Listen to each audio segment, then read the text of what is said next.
Я, как обещал, вернее, я не обещал, я хочу сделать несколько репортажей о творческих профессиях. Ну вот, в частности, сейчас я нахожусь в издательстве, в редакции журнала «Костер», и Николай Борисович Харлампиев, я хочу, чтобы он рассказал такую рабочую историю о том, как собирается один номер журнала. Вот только один номер. Вот с чего он начинается. Журнал «Костер» очень известен, журнал легендарный. Но вот как, например, вот прошло какое-то время, ушел старый номер, уже он постарел, он ушел к читателям. Вот надо собирать новый. Николай Борисович, сколько раз вы выходите в эфир? Мы выходим, ну не в эфир, а мы выходим... Это шутка. К читателю. Каждый месяц. Мы выходим каждый месяц. И номер мы готовим заранее, поскольку журнал с традициями мы придумываем. Надо сказать, что несмотря на то, что журнал это один из старейших журналов, и в принципе сложилась структура и тематическая, и такая графическая журнала, каждый год мы придумываем новые рубрики, всегда новые конкурсы, всегда новые темы. Ну, собственно, так и должен жить журнал, и чувство новизны и желание идти в ногу, да, быть созвучными тем каким-то интересам ребят. В общем, это непременное качество журнала, который нацелен на жизнь и на то, чтобы быть интересным и полезным юному читателю. Кто начинает придумывать? Вот самый-самый первый момент. Кто придумывает следующий номер? У нас есть редакция журнала, мы собираемся и обсуждаем. Ну, вообще все происходит, так сказать, выстраивается концепция журнала года в конце предыдущего года. Мы решаем, какие будут рубрики в журнале, какие новые темы. Что-то уйдет, да, что-то останется. Что-то обязательно уйдет, что-то обязательно возникает новое, что-то остается, иногда модернизируется, жалко расставаться с полюбившимися читателям рубриками, поэтому мы иногда, поскольку выходим каждый месяц, мы даем эти рубрики через номер.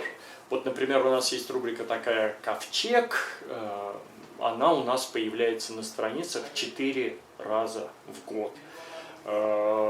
Там какие-то рубрики через номер, ну а в основном у нас в каждом номере новые и прежние рубрики, к которым читатели уже привыкли, которых читатели наши ждут. Ну вот, например, «Веселые страницы», «Веселый звонок», ему без малого лет 40, ему лет 40, да. И вот этот школьный фольклор, школьный юмор, он неизменно востребован, пользуется и популярностью, и интересом читателей. Они участвуют в наших конкурсах. И учитель смеха Леонид Каменский, ему в этом году исполнилось бы 90 лет, его с нами нет, но дело его, веселое его дело продолжается. Эта рубрика идет из номера в номер, да? Эта рубрика идет в каждом номере, она состоит из 2 частей. «Веселые страницы» – это юмористическое творчество взрослых писателей и поэтов. И обязательно конкурс имени Каменского, конкурс «Веселый звонок», на который свои работы, рисунки, фотографии, истории короткие, стихотворения смешные присылают ребята. И, кстати говоря, и педагоги, и библиотекари участвуют в этом конкурсе. Есть и номинации для взрослых «Не смеши учителя». Ну, какие-то оговорки, ошибки, ляпы, такие нелепые фразы, которые ребята произносят или допускают там, ответы у доски. Кто-то приходит в библиотеку и начинает говорить очень смешно и несуразно о книгах. Все это появляется в этой рубрике. Но вообще-то «Костер» журнал веселых и любознательных, и основные рубрики у нас, конечно, такие содержательные, относительно серьезные, но главное это чтение, это проза, собственно, это идея Маршака, он был первым редактором, и приобщение к чтению, вот журнал как такая ступенька, тропинка к большой литературе, это его идея. Всегда главным была и остается литература, проза и стихи. А оформление это как бы такая, ну, вещь, которая прикладывается к текстам, да? Она знаете, помогает. Вообще это тоже традиции уникальные, заложенные вот в 30-е годы, еще раньше, когда начала создаваться новая детская литература. Вот так сложилось, что в основном она как-то в Ленинграде возникла, в Доме книги появился Тенгиз, Маршак, Чуковский, Хармс, Евгений Шварц. В общем, такой золотой фонд детской литературы. Они создавали первые новые произведения, искали, находили, воспитывали новых авторов, и возникали детские журналы параллельно. Ну и там и Новый Робинзон, и Чиж, и Ёж, и Барабан, и Воробей. И вот Костер стал наследником лучших традиций, которые новой детской журналистики, которые вот возникли в ходе этих творческих поисков. Он с самого начала хорошо оформлялся? Или он сначала и был... вот именно тогда к работе, к иллюстрированию детских книг и журналов Маршак привлекал таких больших, настоящих художников. Ага.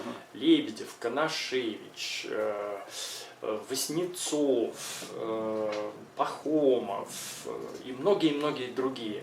Это были очень серьезные, очень яркие, талантливые художники. И произведения детской литературы, книга или журнал, они были практически равновеликими соавторами. И иллюстрация играла такую же важную роль, как и текст. И вот эту традицию мы стараемся бережно хранить, развивать, и художник у нас равноправный соавтор.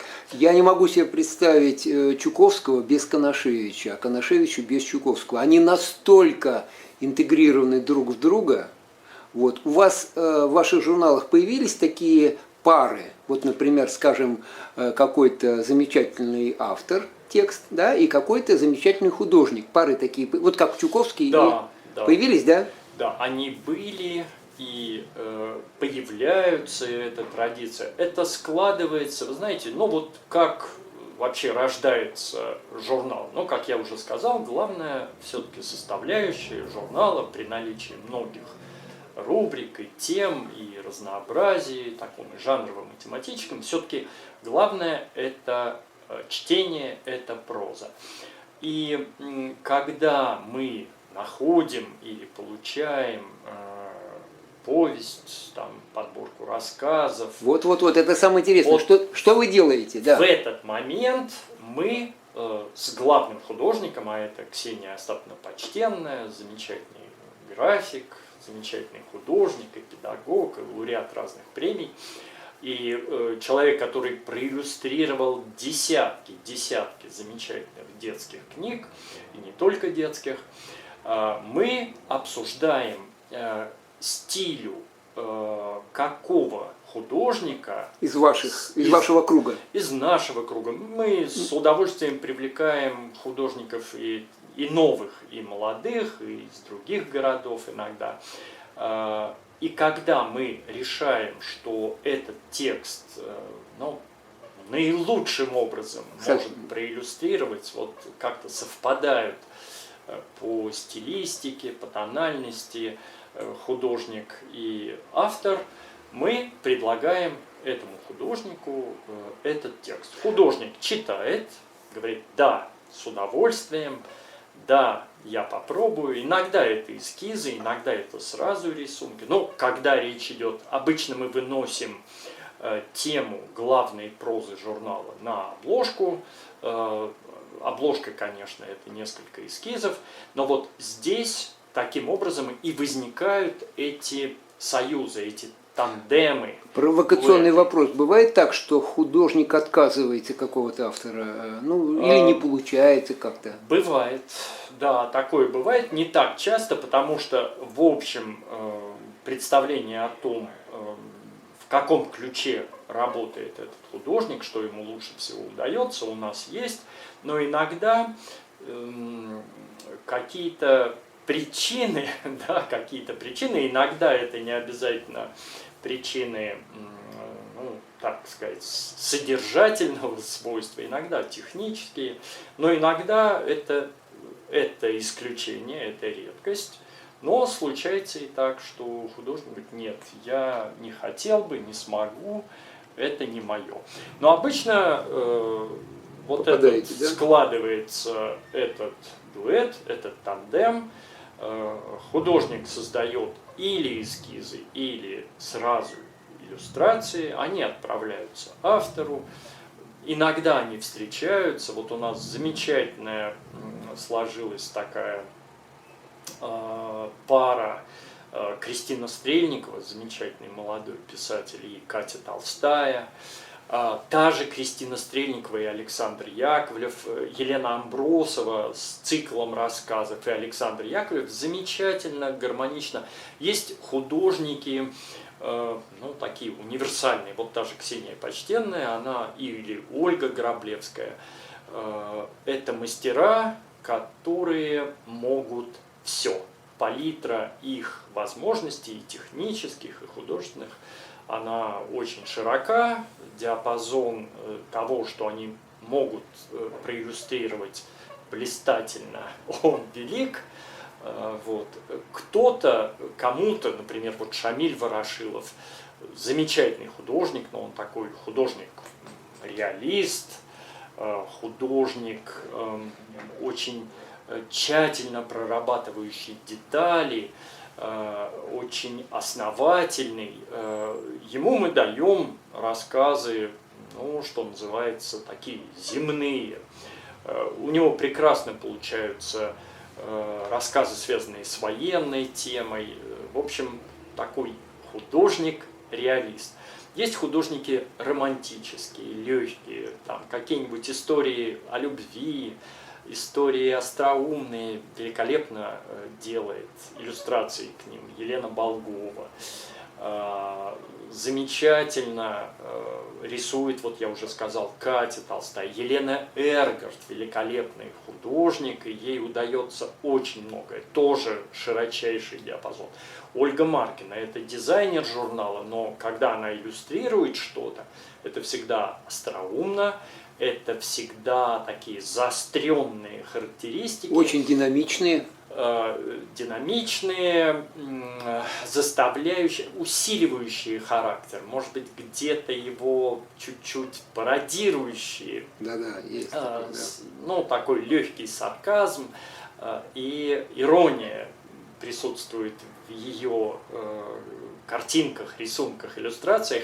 В общем, каждый художник, в общем, это мастер, все они профессионалы и могут все, но, тем не менее, у всех есть излюбленные темы, авторы, настроения, произведения. Вот, эта традиция продолжается, мы очень внимательно к этому вот смотрите, вы нашли, скажем, главную прозу для следующего номера, подобрали художника. Это центр, вокруг которого будет крутиться весь номер, или нет? Да, безусловно, это центр, проза – это главное, стихи и проза – это приблизительно половина журнала. Вот у нас «Остров поэзии» есть стихи, есть премьера книги, мы стараемся привлекать молодых авторов, печатать произведения, это естественно, потому что журнал – это такой испытательный полигон, это такая литературная лаборатория. Мы стараемся и делаем это. Ну, часто выхватываем рукописи прямо из-под пера, еще они такие горячие. И стараемся знакомить наших читателей как раз с новинками, с тем, что еще не печаталось. Это кредо журнала, так было всегда, и мы стараемся эти традиции Дело в том, развивать. что журналы, как бы идеология журнала очень часто оказывается такой подкидной доской для автора или для молодого автора или молодого художника. Потому что, например, где-то опубликоваться в каком-то крупном издательстве ему еще невозможно, а вот журнал какую-то работу его может взять. И я знаю ребят, которые начинали вот в «Костре», в других журналах. Значит, хорошо, вот мы определились, это 50%, да, объема журнала? Я хотел бы чуть-чуть остановиться Да, хорошо. на этом. У нас свободный разговор. Действительно, журнал это такой, особенно раньше это было, в советское время, в постсоветское, был таким трамплином, был таким, может быть, катализатором в дальнейшей творческой судьбе писателя.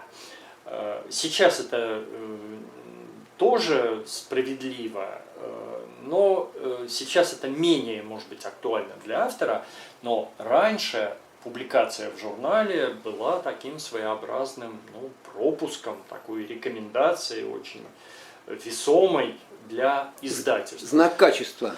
Знак качества, особенно когда это вот журнал такой с традициями, известный. В этом году Костру 85 лет, и, конечно, плеяда блистательных авторов была и у истоков, и многие-многие годы, достаточно сказать, что Бродский впервые напечатан был в Костре, Акуджава, Хармс, по-моему. Аксенов.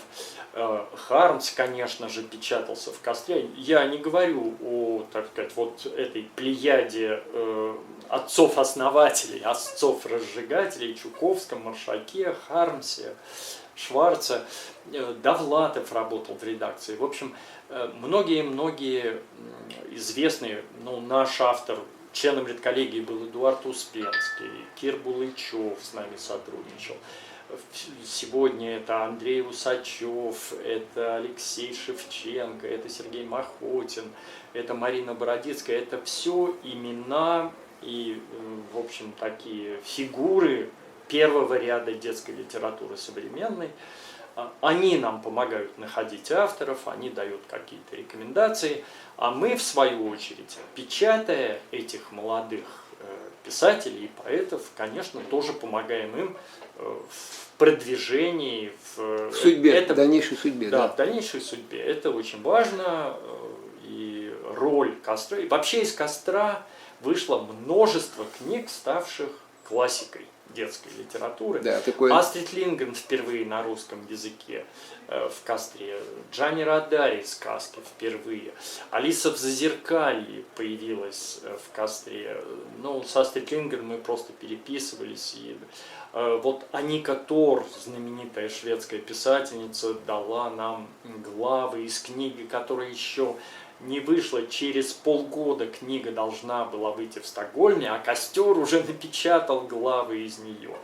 Вот это, конечно, для Аники Тор это не продвижение, но для нас это очень важный момент, когда Костер, вообще детский журнал, первым печатает то, что в конечном счете становится практически классикой современной детской литературы. Николай Борисович, вот немножко технических таких вопросов. Вот вы получили ворох рукописей, вот кто-то, значит, из ваших художников сделал иллюстрации, все это на столе главного редактора, да? Вот что дальше происходит? То есть есть проза, есть стихи, есть, значит, картинки, в общем, все. И даже придумала обложка, потому что, как я понял, обложка рождается из главной прозы, да? Да. Вот когда у вас вот эти все материалы, да, вот я вижу какие-то у вас там на столе какие-то бумажки очень важные, технические. Расскажите, пожалуйста. Как, собственно, рождается номер?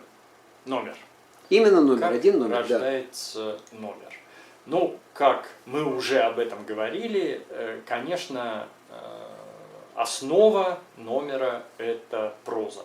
Это, кстати говоря, не один автор, а может быть 2 или 3. Мы любим, собственно, вот особенности восприятия и возможности восприятия текста юным читателям мы, разумеется, учитываем. Поэтому, когда это 3-4 рассказа, 2 рассказа одного автора, например, 2 рассказа еще других авторов, мы их располагаем в макете журнала на разных страницах, и, так сказать, объем текста не пугает читателя.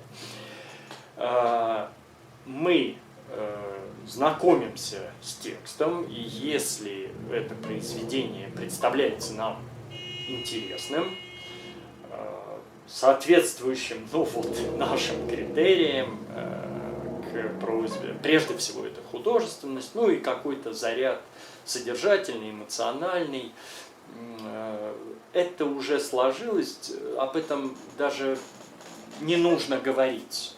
Мы всегда понимаем, что наш читатель – это личность, это маленький человек с подвижной, хрупкой иногда психикой, и мы стараемся бережно и уважительно относиться к своему читателю, и каких-то рискованных, таких очень модернистских, очень каких-то авангардных и жестких произведений стараемся не печатать. То есть у Хармса бы сейчас шансов не было?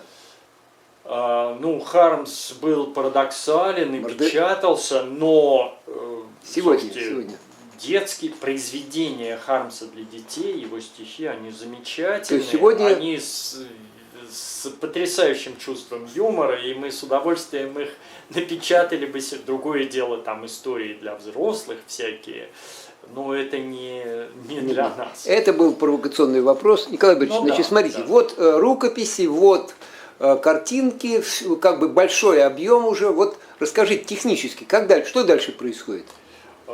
Дальше дизайнер, ну вот есть макет журнала, где мы ориентируемся, какой объем занимает проза, как приблизительно должны располагаться иллюстрации, даем этот ориентировочный макет художнику. Художник карт-бланш художнику. Сначала художник понимает,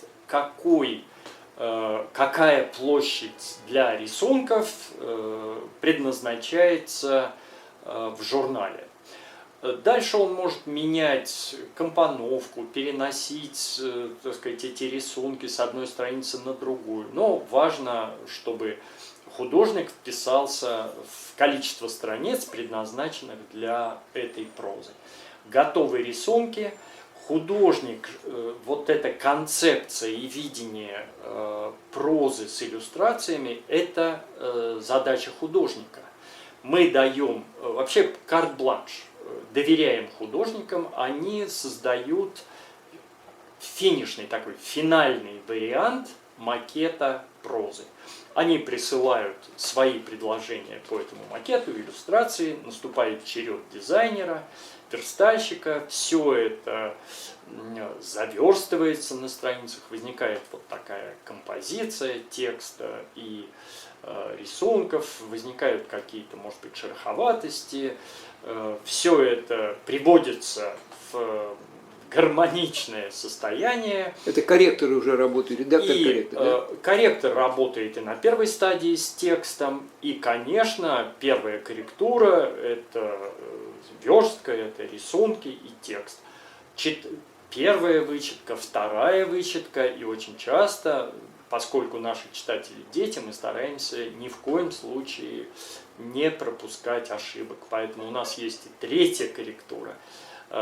Мы вычитываем тщательно и внимательно все, и следим за переносами, за тем, чтобы текст, подложка под ним не была слишком интенсивного цвета, яркой. Читать было в соответствии с нормами За буквой «ё» следите? Обязательно. Это наша принципиальная позиция для наших читателей 8, там, 12-13 лет. Мы решили обязательно ставить эти самые точки, чтобы «ё» у нас всюду было «ё», а не «е». И не путало наших Смысл? юных читателей. Да, смысл, да. Вот когда возникает это уже финальный вариант корректуры, дизайнер записывает PDF-файлы. И отправляет в типографию, Это да? отправляется в типографию. Типография тоже тщательно проверяет все. Иногда типография замечает, это очень редко бывает, но уже дизайнерские какие-то вещи, где-то, значит, с нумерацией, что-то куда-то съехало по непонятным причинам. Молодцы. Загадочным, да. У нас замечательное творческое сотрудничество с типографией. Какая типография у вас? Типография Профпринт. Многие годы мы печатались, потом мы уходили, мы снова вернулись к ним и очень довольны. Вы они пробу печати делают вам, нет? Когда-то у нас такие небольшие проблемы с цветопередачей, с интенсивностью цвета текста, вот шрифты недостаточно ярко пропечатывались. И мы не могли понять, почему это. Типография говорила, что вот такое вы нам прислали цветоделение. Дизайнер говорил, что вот все прекрасно он сделал. Возникали вот такие противоречия и недопонимания. И мы просили делать пробную печать. Нас приглашали на печать. И я отправлялся наш художник-дизайнер. Мы приезжали в типографию, и первые листы нам показывали. Мы внимательно смотрели, значит, подписывали в печати свет. И дальше уже все было прекрасно. Сейчас у нас взаимопонимание полное, отработано, прекрасного качества, прекрасного, хорошего, достойного качества печать, все сложилось. И, Николай Валерьевич, у меня пленка кончается, но это шутка, ясно, конечно, да. Аккумулятор садится. Последние, минуты, скажем, да, вот что вы еще можете сказать, добавить к номеру, к одному? Каждый номер это, конечно, плод работы, плод творческих и технических, разумеется, усилий целого коллектива, и авторов, и художников, и редакторов, и корректоров.